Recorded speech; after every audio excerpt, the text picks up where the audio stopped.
السلام عليكم، احلى ناس واحلى متابعين. النهارده هنعمل مع بعض الفسيخ تكليب بعد 4 ايام فقط لا غير. عايزه اقول لك هيطلع معاكي زي الزبده وحاجه كده زي العسل واوفر واحسن ما تشتريها من بره. طبعا كلنا طالعين من رمضان عايزين ناكل بقى فسيخ وحاجه كده محترمه وحلوه وعاملاها بايدك في البيت، وكفايه انك ضامنه النظافه والجوده. وعايزه اقول لك اسهل مما تتخيلي. انا هنا في الفيديو ده عامله لك اكتر من طريقه وكلهم اسهل من بعض لاني انا على طول بعمله في البيت. طريقته سهله جدا جدا. كل اللي عليكي انك هتجيبي بقى سمك الفسيخ، السمك الصغنن ده اللي هو اسمه سردين، اي نوع سمك تمام مش هيفرق معانا يعني. انا بفضل النوع اللي انتوا شايفينه ده، جميل قوي قوي، بيبقى الظهر بتاعه كده من بره يشبه السمك الماكريل بس ده على اصغر شويه. الكيلو بتاعه ما بيتخطاش ال60 جنيه، 65 جنيه مش اكتر من كده. شوفي انت بقى لو هتجيبيه معمول جاهز هتجيبيه بكام. تمام، كل اللي هتغرميه هو حق الكيلو 60 جنيه، 65 جنيه مش اكتر من كده بس. وهتغسليه كويس جدا في ميه جاريه بقى تحت الحنفيه، تحطيه في مصفى وتغسليه زي ما انت عايزه. تمام كده، بتغسليه كويس جدا كده من الخياشيم بتاعته ومن كل مكان. طبعا انت بتشتريه ما بتبقيش عارفه اصلا هم غسلوه ولا لا، ففي البيت انت بتغسليه بنفسك ما شاء الله. طبعا هنا انا جبت طبق فيه ميه وبغسله قدامكم، لكن انت ممكن تغسليه في ميه جاريه وتحطيه بقى على مصفى يتصفى كده لمدة 4 5 ساعات.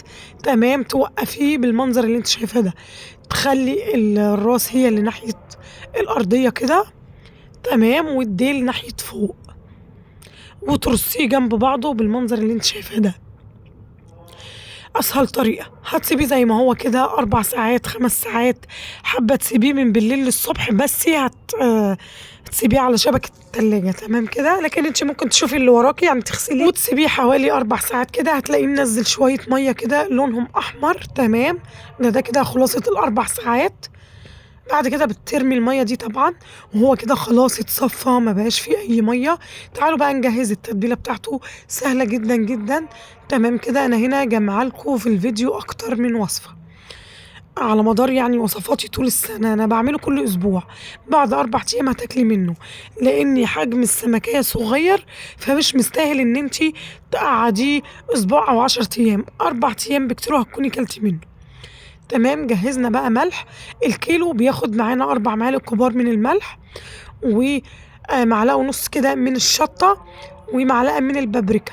تمام، ومتقلقيش خالص، الشطة مش بتأثر على طعمه، الشطة هنا مادة حافظة، بتبقى جميلة جدا وبتحافظ عليه. هتقلبي الخلطة على بعضها بالطريقة اللي احنا شايفينها دي ما شاء الله. تمام كده، بعد كده هتاخدي بقى سمكية سمكية وتحضري برضو كيس في قلب برطمان كده، وتاخدي سمكية كده في قلب الخلطة اللي احنا محضرينها، تفتحي الخياشيم وتضيفي الملح كده والخلطة جوه الخياشيم بتاعت السمكة، وتبططيها كده في قلب الخلطة اللي هي ملح بشطة ببابريكا. تمام، وممكن تضيفي كمان سنة كركم لو انت حابة تضيفي كركم. والكيس كده في قلب البرطمان بالطريقة اللي احنا شايفينها دي، وهكذا لغاية بقى ما تخلصي الكمية كلها. عكس عكاس، يعني تعملي مثلا 3 سمكات على الجنب ده الراس كده، وبعد كده تعكسي الناحية التانية. تمام، بالطريقة دي. انا هنا بوريكم ان انا بقى بعد ما خلصت الرصة هبتدي ان انا اعكس السمكية، هجيب راسها هنا وديلها هنا عكس السمكة التانية. تمام، يعني سطر سطر هتعمليهم كلهم بهذا الشكل. تمام، 3 يمين و3 شمال، يعني 3 راسهم الناحية دي و3 راسهم الناحية التانية، لغاية ما تخلصي الكمية كلها. ما شاء الله السمك الصغير ده الكيلو بيعمل من 10 ل 12 سمكة، وفي حجم كبير شوية بيعمل 6 سمكات. آخر حاجة خالص بقى بعد ما خلصتهم ما شاء الله، طبعا هتاخدي بقى باقي كمية الملح اللي هتفيض معاكي وترشيها على الوش، وتجيبي بقى معلقتين 3 زيت يكون نضيف. تمام، أهم حاجة زيت نضيف ملوش أي غضة.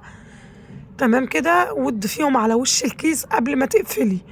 وهنا الزيت بيحافظ عليه من العفن وبيخليه حلو جدا، وبتفرغي كل الهواء اللي داخل الكيس تماما، وبتربطي الكيس. تمام كده، وممكن تدخلي البرطمان جوه كيس، ممكن تحطي عليه حاجة تقيلة زي ما انا هعمل كده على طول، وتستكفي بكيس واحد عادي.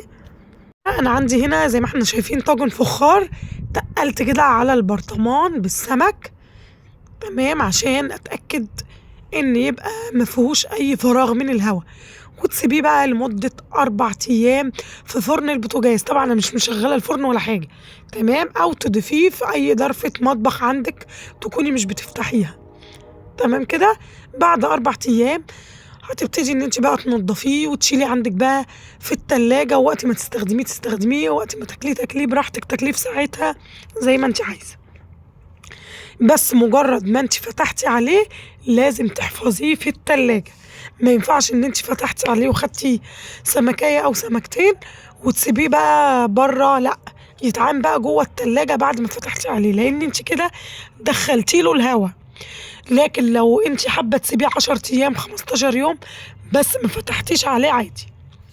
سامحوني بقى على صوتي، لاني والله صوتي بيختفي كده مرة واحدة وبيظهر مرة واحدة، فسامحوني. تمام كده، ما شاء الله بقى حاجة كده زي الزبدة، حاجة كده تحفة. تقدري تنضفيه كل مرة واحدة وتضيفي عليه كده شوية زيت وليمون، وتعينيهم في علبة من علب التلاجة، وتاخدي منه على قد استخدامك، بيبقى في منتهى الجمال. زي ما هو عادي برضو، وتشيلي الكيس بقى في قلب كيسين 3 كده وتعينيهم في التلاجة، مش هيجروا له أي حاجة، هيبقى جميل برضو. شايفين أنا هنا بوريكم بفتح سمكية سمكية، ما شاء الله مش مستحملة معايا. مش تقولي 4 أيام قليل عليه ولا حاجة، لأ والله جميل جدا، مستوي جدا جدا ما شاء الله. هنا بقى دي علبة كده من علب التلاجة أو اللانش بوكس بتاع الولاد، تمام. وهتبتدي إن انت ترصي بقى السمك بتاعك كده بعد ما نضفتيه. ما شاء الله، اللهم صل وسلم وبارك عليك يا حبيبي يا شفيعي يا رسول الله. الحاجة لما تكوني عاملاها في البيت كده بنفسك بتبقى لها طعم تاني، وأوفر وأنضف واقتصادية جدا. يعني الكيلو ده عشان تجيبيه من بره طبعا بعد ما بيملحوه وبيضيفوا عليه كل الإضافات دي، الكيلو معاهم بيعمل زي كيلو ونص. فهم بيبقوا جايبينه كيلو بيبيعوا لك انت كيلو ونص، وكمان بياخدوا زيادة فلوس. وانت أساسا ما ضفتيش عليه غير شوية ملح وشطة وشوية زيت بسيط وكركم، والحاجات دي موجودة في البيت، أو بابريكا، الحاجات دي موجودة عندك أصلا في البيت، تمام. فانت كده ما تكلفتيش غير حق السمك فقط لا غير. ما شاء الله كده بعد ما نضفته وضفته في العلبة حطيت عليه بقى شوية زيت كده وليمون، بقى جاهز على الأكل. أي حد جعان هيجي من بره، لأن احنا خلاص بقى كل سنة وانتم طيبين بقينا في العيد، بيبقوا جعانين. الجعان بقى عبال ما لسه ما عملتيش أي أكل أو أي حاجة، الجبنة القديمة، الجبنة البيضة، الفسيخ، الرنجة، الحاجات دي بتبقى جاهزة في التلاجة كده في علب، يشدوا على طول يقمروا رغيف عيش وتاكلي بقى فسيخ، تاكلي رنجة، تاكلي جبنة. الحاجة دي والله بتعمر البيوت وبتعمر التلاجة، حاجة كده في منتهى اللذاذة والجمال، تحفة. الولاد جايين من الدرس جعانين، في ثانية رغيف عيش هيقمروه وهيطلعوا اللي هم عايزينه، سواء جبنة بيضة أو الجبنة القديمة أو السردين أو الرنجة. كل الحاجات دي أنا بحضرها وبشيلها في علب وبتتعان في التلاجة، بتبقى في منتهى الجمال. تعالوا بقى نعمل مع بعض طريقة تانية جميلة جدا. ده حجمه كبير شوية، بياخد معايا أسبوع، تمام. يعني بعد أسبوع بتفتحي عليه، اتغسل كويس جدا وتصفى زي ما قلت لكم نفس الطريقة الأولانية، تمام. بتضيفي برضو لكل كيلو من الفسيخ 4 معالق كبار كده من الملح، ومعلقة ونص من الشطة. الشطة دي مش طعمها مش بيبان خالص، هي مجرد انها مادة حافظة، لكن مش هتلاقيه مشطشط ولا حاجة، لا، تمام. والسمكة بعد ما اتغسلت معايا كويس جدا وبتبطنيها بقى كده بالملح، وتيجي هنا في أرضية الكيس ضفت رشة كده من الخلطة اللي هي ملح على شطة على بابريكا، وممكن ملح وشطة بس من غير بابريكا. لكن انتي لو حابة لونه يطلع معاكي أحمر زي اللي بيتباع بره كده، بيبقوا ضايفينله اللي هو البابريكا، حتى هما بيبقوا حاطين لون طعام أحمر، لكن احنا بنضيف البابريكا أحسن، تمام. ما شاء الله. وترصيه برضو في الأكياس كده خلف خلاف، تمام كده، يعني 3 الجزء ده و3 الجزء التاني. وعلى الوش بتضيفي برضو لو بقى معاكي شوية ملح ولا شطة تضيفيهم على الوش مع معلقتين 3 كبار كده من الزيت. والنبادي أنا مكترة الكمية شوية، عملت هنا 2 كيلو بقى طبعا عشان يقعدوا عندي. وادي ربطت الكيس كويس جدا ودخلته جوه كيس تاني، واهم حاجة تفرغي الهواء، تمام. وتربطي الكيس هنا بقى انا مش لاقيه وعيه كبيره على قده لان دول 2 كيلو. فجيت اشوف البرطمان، لقيته البرطمان صغنن.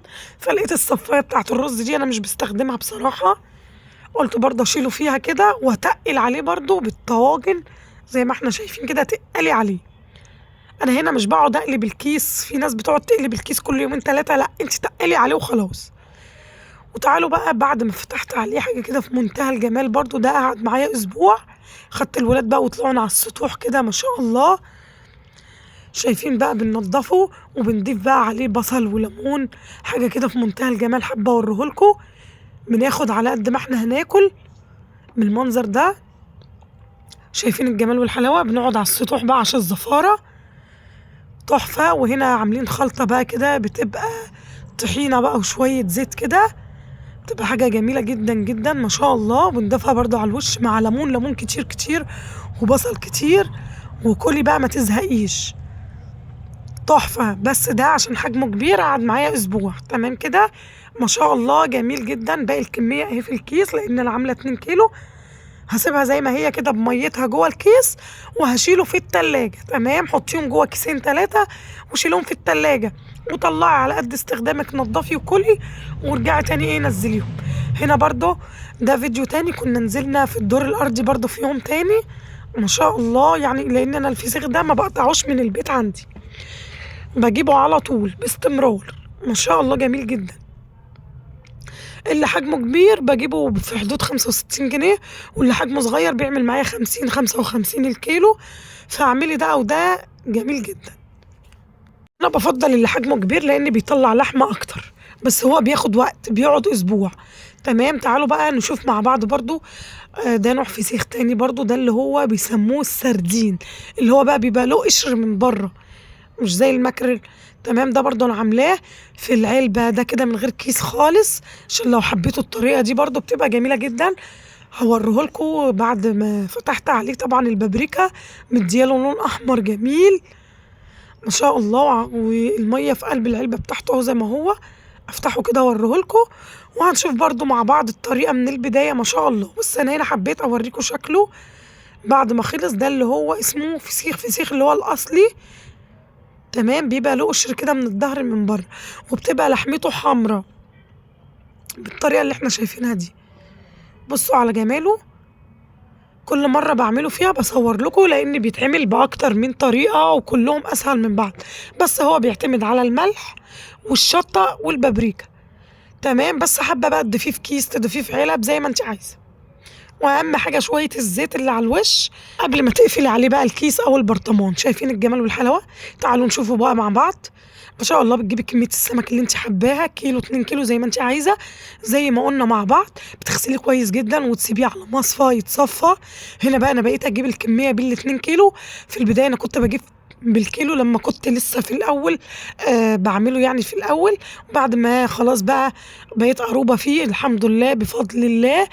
العيله كلها بتطلب مني ان انا اعمله لهم، بعمله لهم واوديه لهم في منتهى الجمال. بيخلوه عندهم بقى الاسبوع او ال10 ايام ويفتحوا عليه. فما شاء الله بقيت اعمله بقى، بقيت اجيب بال2 كيلو. بس زي ما احنا متفقين الكيلو ليه 4 معالق من الملح ومعلقه ونص من الشطه ومعلقه بابريكا، وممكن تزودي بابريكا زي ما انت عايزه لو حابه لونه يطلع معاكي احمر. تمام كده. وهنا هنضيفه بقى في البرطمان او في علبه اللانش بوكس دي. ضفت كده في الارضيه على طول الخلطه. تمام كده. وهنا عندك خيارين ما بين انك ترصي السمك على طول وما بين انك تاخدي سمكيه سمكيه وتضيفيها. انا جربت دي وجربت دي، طلع معايا حلو.